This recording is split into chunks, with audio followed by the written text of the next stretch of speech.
We're down in the janitor's closet. I guess it's technically called the custodial locker here in Lane Horton Gymnasium, Hansville, with Kaitlyn. Kaitlyn's running the dodgeball tournament, but more importantly, you have a really vital organization you're trying to get off the ground, don't you?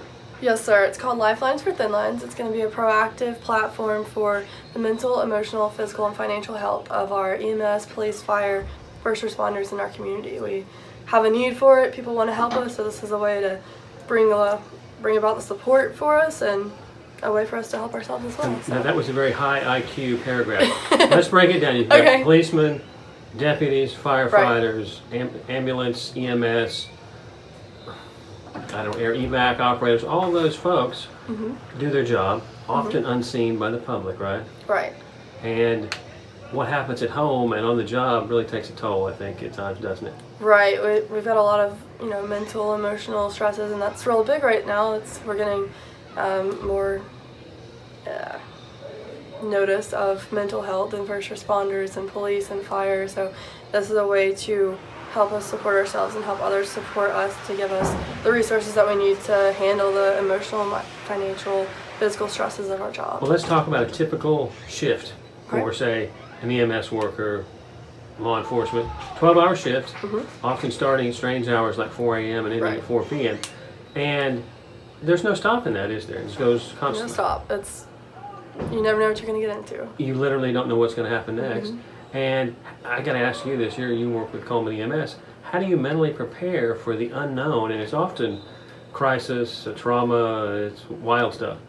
You can't really prepare for it. You just have to have an open mind and expect the unexpected, essentially. And when it's over, like your shift's done, how do you process that before you go again?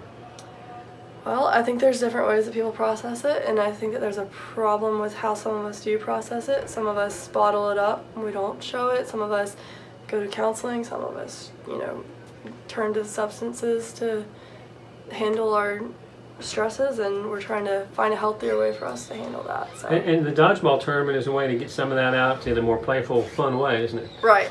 It's a way for us to get out and pelt each other with dodgeballs, have a good time, but also raise awareness for what we're trying to do. Now, you started a 501c3, if I'm not mistaken. You're trying to get, you've got a GoFundMe account, you're trying to make this happen. Right. How can people get a hold of you? How can they contribute? How can they participate? People can email us at lifelinesforthinlines@gmail.com or find us on Facebook, Lifelines for Thin Lines, or on Instagram. Come by the station, hit us up on Facebook.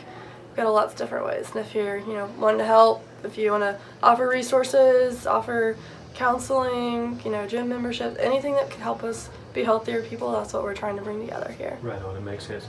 Now, I'm going to ask you one funny question. Have you ever been interviewed on film in a janitor's closet before? I have never been interviewed on film, period. Well, this is the first for both of us, because I don't recall doing an interview in a janitor's closet. It's awesome. Thanks for talking to me, Kaitlyn. Of course, thank you so much.